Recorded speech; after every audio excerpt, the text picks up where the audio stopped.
देखो इसी इस एग्जांपल में अब हमको 6 ऑपरेशन लगेंगे, ठीक है? तो अब यहाँ पे देखो, हम क्या बोला है, हमको बस हम कोई भी वैल्यू इंक्रीमेंट कर सकते हैं, वो भी 1 बाय 1 मतलब बाय 1 कर सकते हैं, ठीक है? अगर अपना वैल्यूज़ 3 है तो उसको हम 4 कर सकते हैं, ठीक है? एंड हमको पूरे रो एंड कॉलम के वैल्यूज़ इक्वल कर रहे हैं, तो अभी एक देखो, इसमें अभी क्या हो सकता है, हमको इंक्रीमेंट करना है, इसका मतलब हमको हम कोई भी वैल्यू बढ़ा सकते हैं, कम नहीं कर सकते, ठीक है? तो समझो इसका देखो, इसका पूरा रो का सम कितना था? 3 एंड कितना 7, कॉलम का सम कितना था? 4 एंड ये कितना था 6। ठीक है?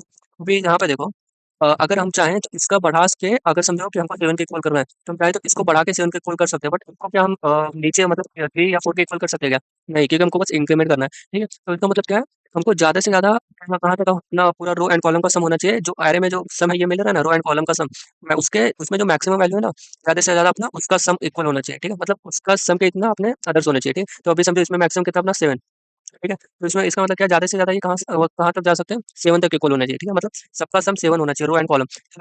तो देखो इस एग्जांपल में हमको पता चल गया कि अपना हर एक वैल्यू का सम कितना होना चाहिए, मतलब हर एक कॉलम एंड रो का सम कितना होना चाहिए?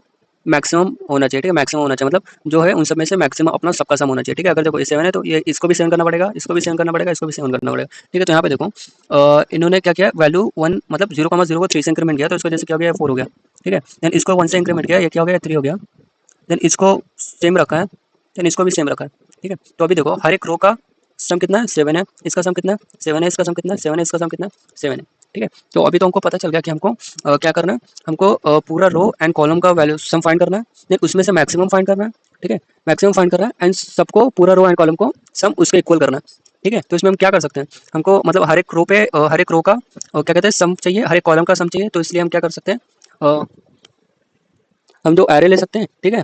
एक रो स्टोर करेगा एंड एक कॉलम के लिए, ठीक है? तो हर एक पोजीशन पे हम, जैसे देखो इसका इसका क्या है, इसका देखो इसका कितने रो है, 2, ठीक है? तो हम यहाँ पे 2 साइज़ का एरे लेंगे, कॉलम कितना है 2, यहाँ पे 2 साइज़ का कॉलम लेंगे, देन इसमें वैल्यू स्टोर कर देंगे, इसका कितना आया था 3, इसका ये रो का वैल्यू कितना आया था 3 एंड 4 7 एंड इसका कितना आया था 4 एंड 6, ठीक है?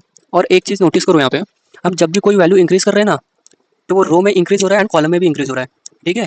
ये अभी आगे याद पता चलेगा कि ये क्यों बता रहा हूँ मैं, ठीक है? अगर देखो 1 का इंक्रीज़ किया, जो जो रो का सम है ना वो भी इंक्रीज़ हो रहा है, देन कॉलम का सम है वो भी इंक्रीज़ हो रहा है, ठीक है? तो मतलब 1 वैल्यू इंक्रीज़ होने से अपना टोटल सम कितना अफेक्ट हो रहा है, 2, ठीक है? अगर कोई वैल्यू 3 टाइम्स इंक्रीज़ कर रहे हैं तो कितना कंट्रीब्यूट करेगा, 6 टाइम, ठीक है? मतलब 6 वैल्यू कंट्रीब्यूट करेगा। देन इसका ब्रूट फोर्स देखते हैं,